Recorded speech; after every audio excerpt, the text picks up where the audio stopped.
আজকে নতুন একটা টেকনোলজি নিয়ে এসেছি কিভাবে বাড়ির যে কোনো জায়গায় মাটি ছাড়া কলমি শাক সারা বছর চাষ করতে পারবেন। আপনার ছাদে যদি জায়গা না থাকে তবে আপনার বাড়ির ব্যালকনি অথবা বক্স জানলায় যেখানে সূর্যের আলো পড়ে, সারাদিন না পড়লেও চলবে, সেখানে অনায়াসে মাটি ছাড়াই কিন্তু এই চাষ করতে পারবেন। আপনাকে কিন্তু বাজার থেকে বীজও কিনতে হবে না, শুধু প্রয়োজন 2 আঁটি কলমি শাক।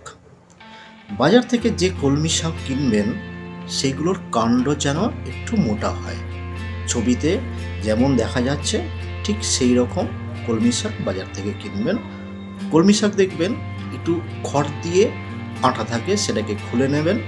খুলে নিয়ে পরিষ্কার জল দিয়ে একটুখানি ধুলে নিতে পারলে ভালো হয়।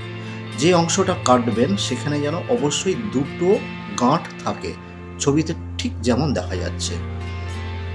এরপর আপনি আস্তে আস্তে কলমি শাকগুলোকে ধারালো কিছু ছুরি দিয়ে কিংবা কাঁচি দিয়ে কেটে নেবেন।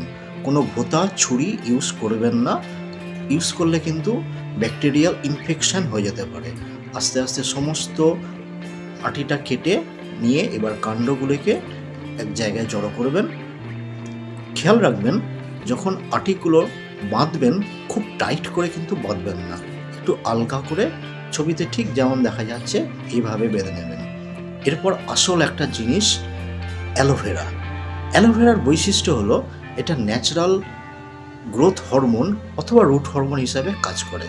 অ্যালোভেরার যে পাল্প আছে সেটাকে নিয়ে কাণ্ডের ঠিক নিচে, যেটি জলের নিচে থাকবে, ভালোভাবে আটকে দিন। দিয়ে এবার একটি পাত্রের মধ্যে জল দিয়ে আঁটি শুদ্ধ কলমি শাকটাকে যেভাবে কাটা হয়েছে সেভাবে রেখে দিন। দেখবেন 10 থেকে 12 দিনের মধ্যে ঠিক এইরকম রুট গ্রোথ হয়ে গিয়ে সুন্দর কলমি শাক হয়েছে। এবার চটপট কলমি শাক কেটে রান্না করে নিন। ধন্যবাদ, ভালো থাকবেন।